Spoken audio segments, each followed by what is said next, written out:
Yesterday we saw in the first chapter of Gita the circumstances in which Varna Sankara emerges. Now, there are two things about yesterday translations. There were two problems, or two reasons why, at least two reasons, why they translated Varna Sankara as intercaste marriages and birth of children from different caste marriages. See, one problem was Sanskrit. The Europeans who learned Sanskrit obviously thought Varna Sankara names an organism. Okay? But if you know Sanskrit even a little bit, you know Varna Sankara cannot be used to an organism. Varna Sankara points out to a situation, not to an individual organism. So it's a situation, it's an event. So Varna Sankara talks about that. So the Europeans who learned Sanskrit by Sanskrit Pandits, were told by the Sanskrit Pandits obviously that Varna Sankara refers to an organism. It does not. It does not.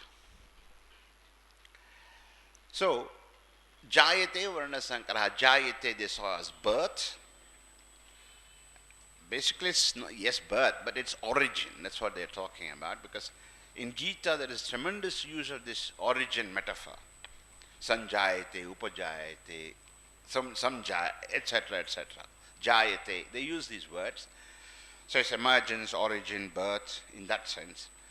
So they saw Varna Sankara means intercaste children. The second, of course, has to do with women. The only thing they can, especially Europeans, that is a time when this is what they thought of women. Women are there basically, women are basically harlots, they are prostitutes. They need to be controlled by men. So this is the idea they had of women. Now I understand about Europeans, what I don't understand is about Indians. Because when we talk about women, the first thing that comes to our mind is mother. Yes? Then your sisters, then your grandmother, then your aunts. Only your wife comes much later, and even then just one dimension of the wife is to sleep with her in bed. Yeah? Because you also know Manu, no? Where he talks about, there's only one dimension about what a wife is. Shayaneshu Veshya, there's only one dimension. Karyeshu Dasi, etc., etc. Shayaneshu Veshya. Only she's a prostitute, only in bed. So our idea of women is extraordinarily complex. Now how is it possible that we, also Indians, look at women purely in terms of vagina? That's all we are doing. And this is only reason why you can understand Varna Sankara as intercaste marriages. Not with only reasons, additional reasons might come in, but these are very prominent. So the first question is, why is it that we, because you see, one of the problems of Indian men, according to psychoanalysis, according to Europeans, is the fixation of Indian men on their mothers. This is supposed to be a pathological state. So when you say Matra Devo Bhava, kindly remember, it is a pathological state. Okay, this is what Europe thinks, this is what America thinks about Indian men. This is what our modern intellectuals in Delhi say. We Indian men have problems with our mothers. All of you will say what I have been saying for the last 40 years. For instance, in Belgium I say that. Everything that is good in me has come from my mother. And everything bad I have earned with lot of sweat and blood. Self-earned. Bad things. But everything good, I say, come from my mother. I mean it. And I'm sure you also have exactly the same feeling about your mothers. So mother is an extraordinarily important figure for us. It is not the story of Oedipus Rex who slept with his mother.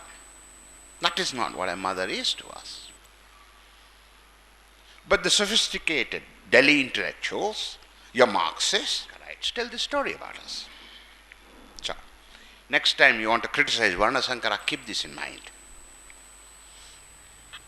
And here you see George Bühler, a German, 1880s, translating. The second thing that all these people use to show how terrible India is, how Hinduism supports caste system, and caste system means against intercaste marriages, this rubbish story which we have all accepted. The second big source for it is Manu. This shloka of Manu. Let's first read the translation. By adultery committed by persons of different castes.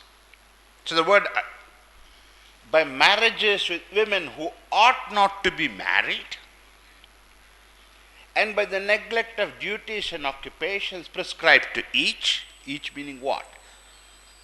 To the men and women, I suppose, or produce sons, not daughters obviously, who owe their origin to a confusion of the castes. And this is the translation of Manu. Same thing is reproduced all over the place, and this is supposed to be the intercaste marriage.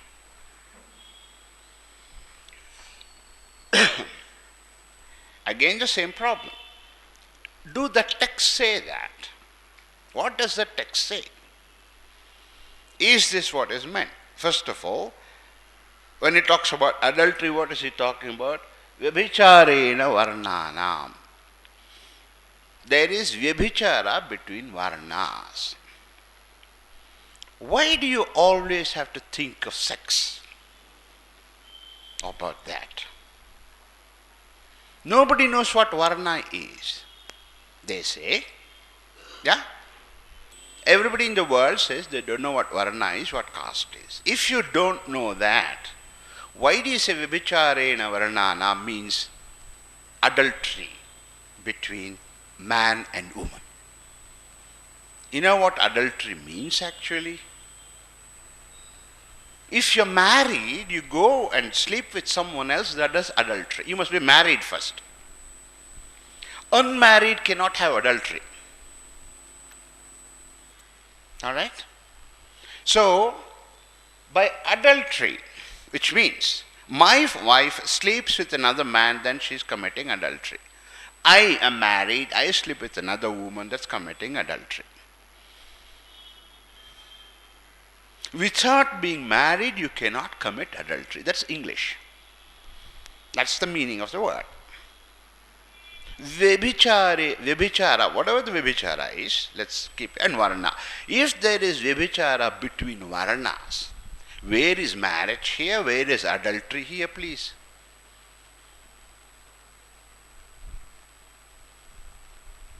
They're right.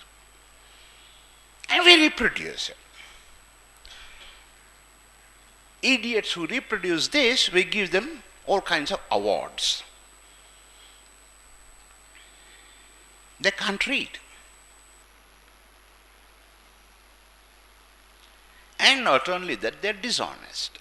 Because if you don't know what varna is, how do you explain vyabhicharena varnana? How do you explain it? So varna here means what then, according to translation? Married men and women. Varna means married men and women, is it?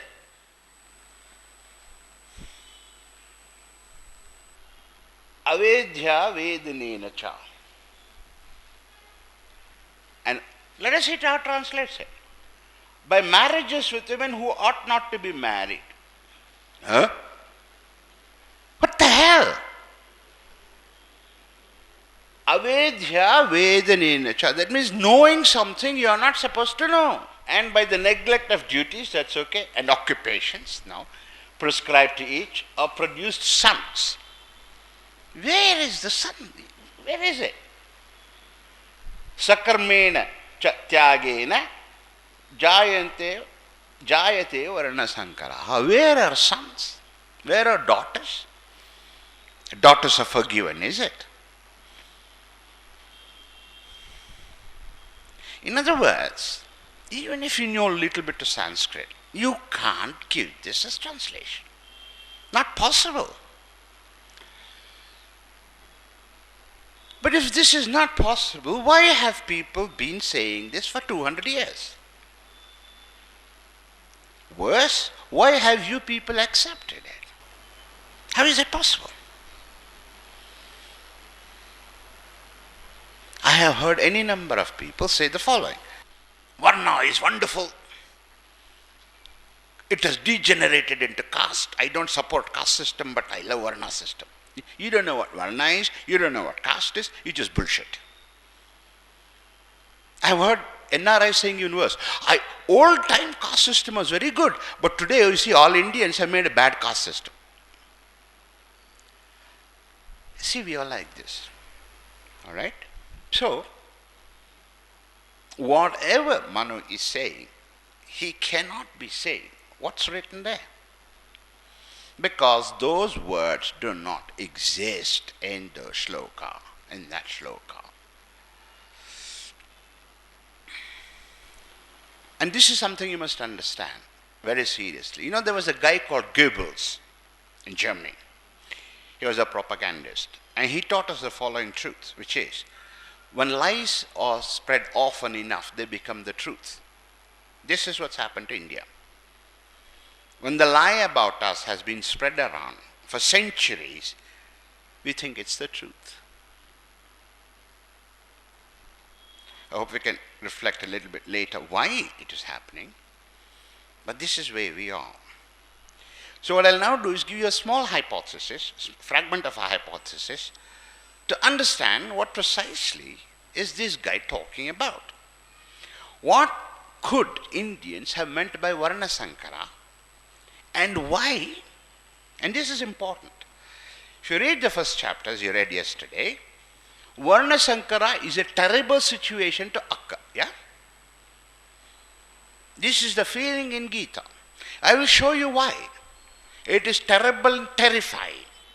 It destroys everything. Varna Sankara destroys. And I'll tell you using this shloka, very small hypothesis I'll develop, so that you'll understand the shloka better. And it's very coherent, very consistent, and it's completely consistent with Gita.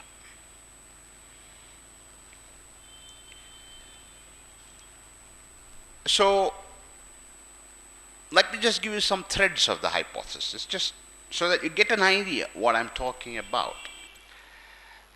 To give you a full story about it, I will need a couple of days, and you need to read over hundreds of pages I have written.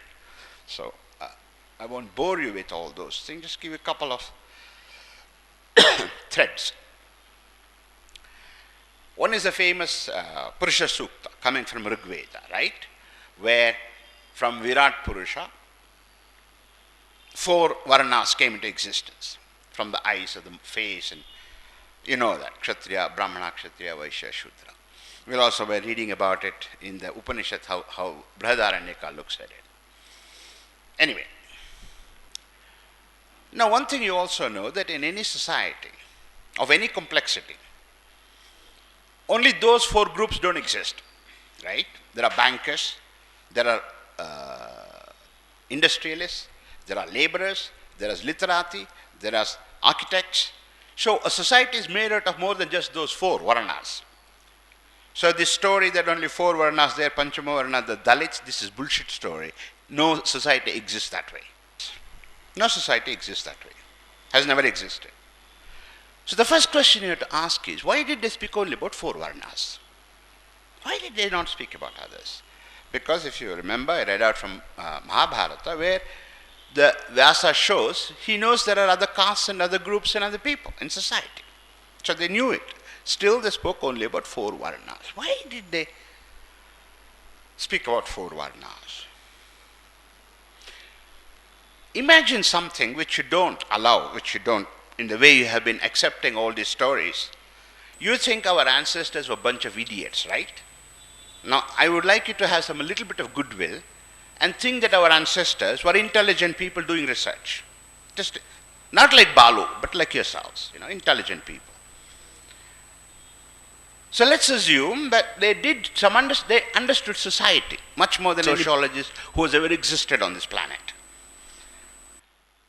Okay, so these Indian sociologists, before sociology ever came into existence about 150 years ago, studied society and discovered that, how, I don't know, but they've done research, is these four groups are extremely important. They'll come into existence in any society. I'll tell you what so they call these four groups Brahmana, Kshatriya, Vaishya, Shudra, with respect to land, wealth, political power, knowledge. So these four groups which have this will be there in any society, and these are the four groups. There are also all kinds of other groups, but even to this day, these are the four groups: wealth, including land, finance, banks, so wealth, political power, media, intellectuals, intelligentsia, and what they used to call trade. These are the four fundamental groups in society, in the sense that these four groups somehow control society. So if you don't think our ancestors were dumb apes crawling around in caves, but did some research, this is what they discovered. And in Sanskrit, they didn't know English, poor fellows, those days, 4,000 years ago. We should advise them to learn English, because then you would accept it, I suppose. They didn't call them proletariat, bourgeoisie, etc. They called them Vaishya, Brahmana, Kshatriya, Shudra. And why did they discover that? Because they found that, and I'll come to that, explain a little bit more, Professor gave you they felt that if these four groups collude, there is a word called collusion. Do you know the word in English? Collusion. Collusion is when people come together, have alliances for bad goals, for bad reasons. That is called collusion. Management theorists know it, political scientists should know it, sociologists should know it. Collusion of classes. They felt that in any society, if there's a collusion of these four classes, it is catastrophe to society. What is it? When knowledge, intelligentsia, politics, wealth and land collude with each other, society gets destroyed. If you don't believe it, look at the world today. Where there is collusion of these groups, go anywhere in the world. Today's world is a result of this kind of collusion. The ruling classes collude. Result is catastrophe in the world. Look at the number of wars. Look at the suffering. 2008 crisis. It's because of that. Such people should not get knowledge, but they got it. That's called democracy, right? And see what's happening. So Indians said, Varnas are these kind of social classes. They use the word, they didn't know English, you see, so they use the word Varna instead of social class. So Varna is that. Each is given a specific goal. And if these classes collude, it is catastrophe. That's Varna Sankara. And read it again. Vyabhicharena Varnanam. When Varnas do Vyabhichara, that is collude with each other. Avidya Vedinena Cha. When those who should not get education, knowledge of human beings, that's those in politics and wealth, they should not know how to manipulate people. When they get that, Swakarmanam Cha Tyagena. The classes do not perform their goals. Jayate Varna Sankara. Collusion, Varna Sankara. Tell me people, where is intercaste marriage here? And Varna Sankara has happened in the world today, and you see what is going on. At an individual level, just imagine. Suppose I knew how to manipulate all human beings, and I'm also tempted by money and political power, I would be the worst dictator you can imagine, right?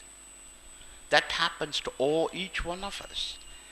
So the Indians found it very important to prevent collusion between classes. So they spoke only of 4 classes, because there's one in all societies it will be like that. But see to that they don't collude. That does not mean Brahmins should never become kings. That's not true. Any number of Brahmins have become kings. Any number of Shudras have become kings. It's not about an individual. It's about collusion of classes. Of course, you need to know what classes is. Even sociologists don't know what it is. So how the hell do you expect it? But Indians knew it, because you see what they're saying. This is Varna Sankara. This is Varna Sankara. And it is a catastrophe to society, as the world is proving today, day in and day out. Every country. In India, there is absolute Varna Sankara. Look at the chaos in this society. Who is happy in this society? Nobody is. Nobody. Unhappiness is increasing. In the world, unhappiness is increasing. Suffering is increasing. Killing is increasing. War is increasing. Hunger is increasing. Disease is increasing. Who is enjoying? Well, those people who come to Davos, right? In the Switzerland Davos, ruling classes. Nothing wrong with joining the ruling classes. People, collusion is a problem. Marx said ruling classes is the problem. Indians are much better. They said, no, collusion. And these classes exist in all societies. So we must find some way of preventing them colluding with each other. Not alliances, colluding. That's Varna Sankara.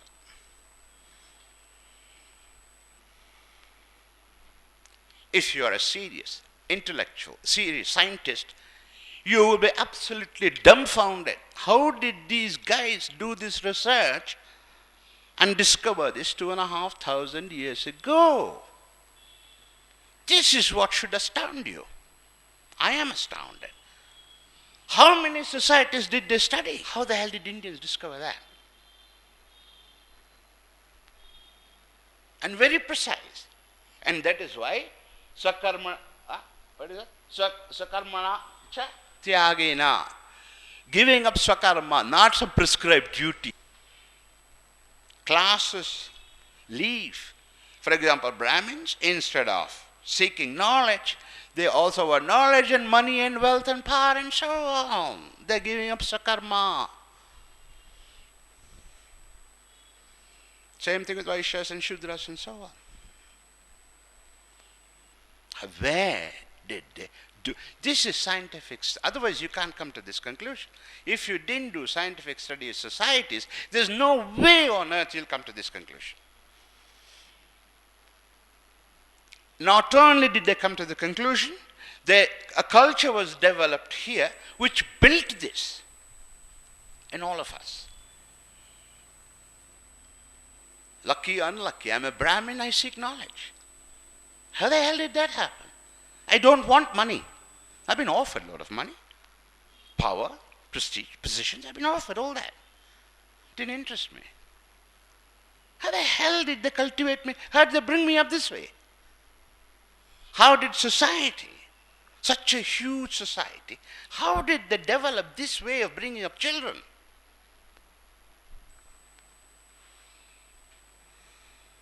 And if you remember, like I said in my last talk in Mythical Society, we did research, scientific research in the best sense of the term, those days. That is knowledge. Even to this day, it is knowledge to us. And you had to be trained to learn. For example, if you want to do physics, research in physics, first you need high school, then you need college, then you need a PhD, and then you must do research. You need a period of training, isn't it? That's exactly what Brahmins are told. They were trained in Vedas because Veda is, in the full sense of the word, college training to do PhD research. It's not some bullshit rites, all right, some mantras. And doing some mantra shakti, which is what we are taught today. Yeah? That's not Veda. Veda means knowledge.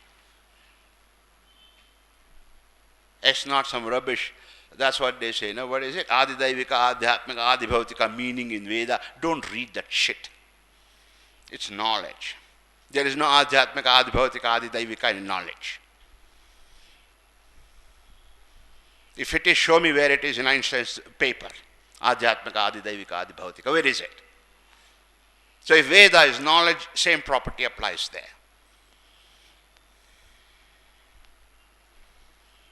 So that is Veda. They got trained because you had to be trained to do research.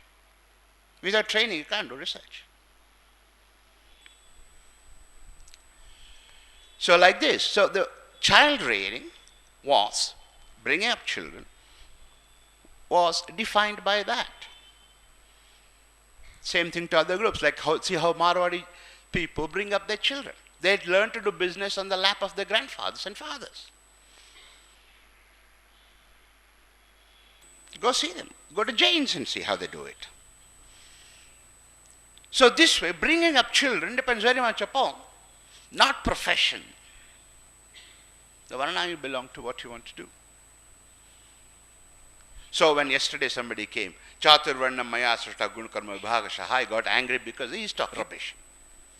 Because when Krishna says that, we shouldn't discuss it now, but basically it means he made a classification. He didn't create these 4 groups. He classified. That means he was one of probably the researchers. That's what he's claiming. I classified 4 groups in society as. Srishtva means that. I created a table, this classification table. He didn't create 4 groups of 4 individuals in society. Neither Vishnu nor Narayana nor Brahma, anybody created that. Your father and mother created. Indians believe that. Have always believed that. This idea of human beings being created by God is for the Sabis and for the Christians and for the Jews, not for us.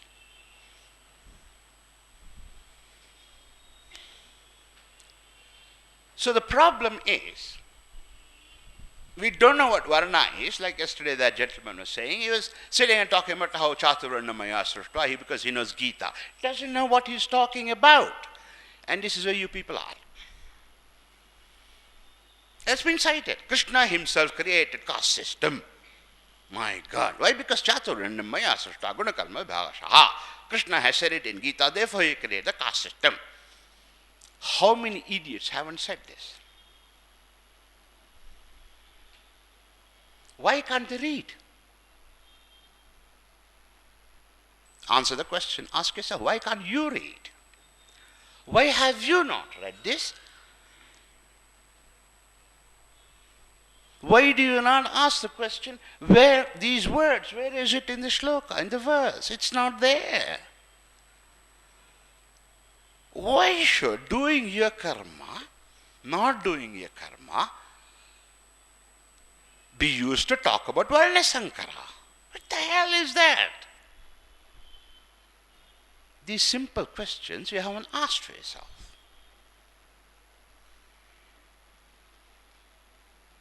So let me say it again. Our ancestors were not apes hanging around in the caves.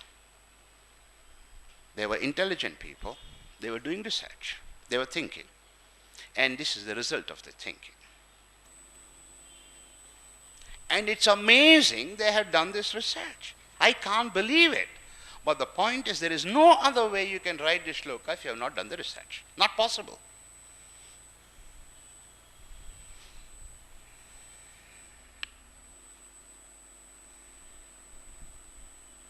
So, Chaturvidha Purushartha has to do with the goal of the group. Today, any number of illiterate people tell you dharma should dominate all 3 Purusharthas. Yeah?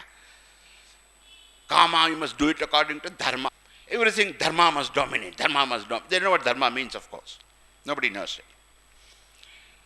Kama, dharma must dominate. Artha, dharma must dominate. But that has nothing to do with Purushartha. How can dharma dominate moksha? If you ask a question, they don't know how to answer, of course. I asked the question. All right. But the Purusharthas are the goals of the Varnas, not of the individual. and where these goals are put in order to prevent the collusion of the classes, of the Varnas. And if there is collusion, and here it explains what the collusion means. What does it mean to speak of collusions? Varna Sankara emerges. And when Varna Sankara emerges, catastrophe in society. Don't look for proof, just look at the world, read newspapers, look at the television, you will see it. So that's collusion. That's happening every day. Look at the TVs. And look at India. So that is what Indian culture knew. Here's the beauty of it. Knew that that is a problem. Developed practical ways of preventing collusion. Did research on it, which the world has not yet done today, my friends. Not a single book in sociology exists which is able to talk about this. And trust me.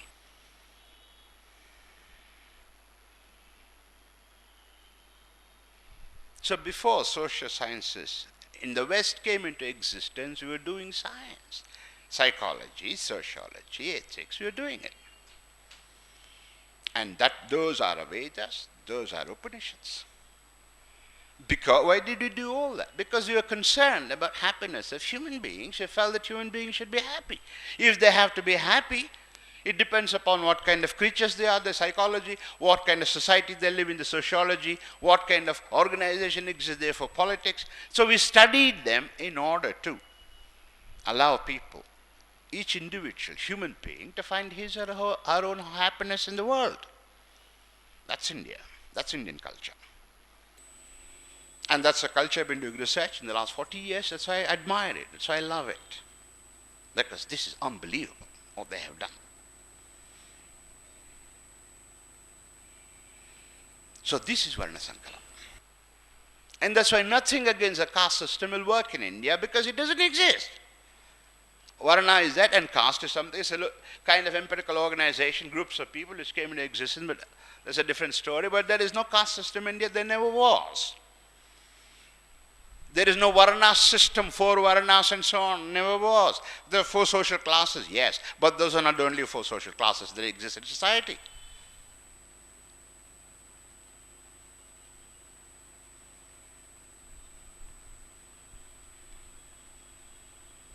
This is Varna Sankara. This is Varna. Ruling groups. And how they came into it, etc., is another story. I'm doing work on that also. But let me assure you, I have not come across a more systematic, more scientific, more logical, more coherent sets of stories than Indians have given. I have not, and I think I know quite a bit of social sciences. All social sciences. That's India, of 2,500 years ago. So what's happened to us? Why have we become such morons? We have become that, no? We have lost our ability to read, people. What a 6-year-old boy can do, we can't. We read this. Do you agree? Right?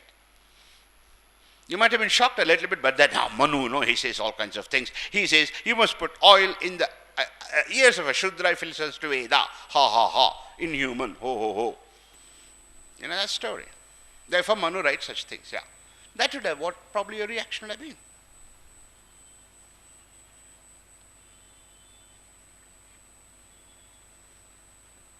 But it's not. This is a conclusion of nothing other than a scientific research. It cannot be anything else.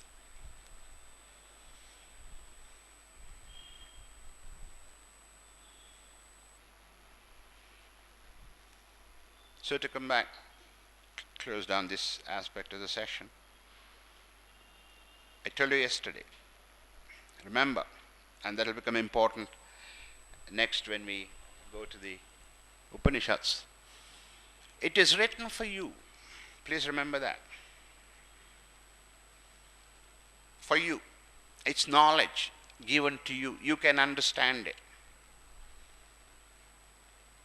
So, put them literally, apply them to you. And if you don't understand, think about it a bit more like this one. Think, just think.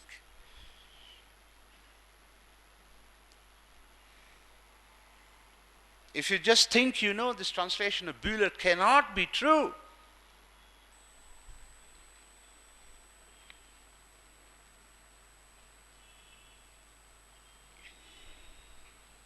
All right?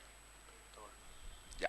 So, my first emotional, I said I won't give pravachana. I'm doing nothing else, give pravachana. Right? So, next session I will not give pravachana. I will ask a Sanskrit Pandit to give that. Now he's already thrilled. He's looking forward to that. All right. Thank you, people. Let's take a break for a few minutes. Maybe have a coffee. And think about what I said. And I want some responses. All right? Okay. Okay, we'll have a break for 15 minutes.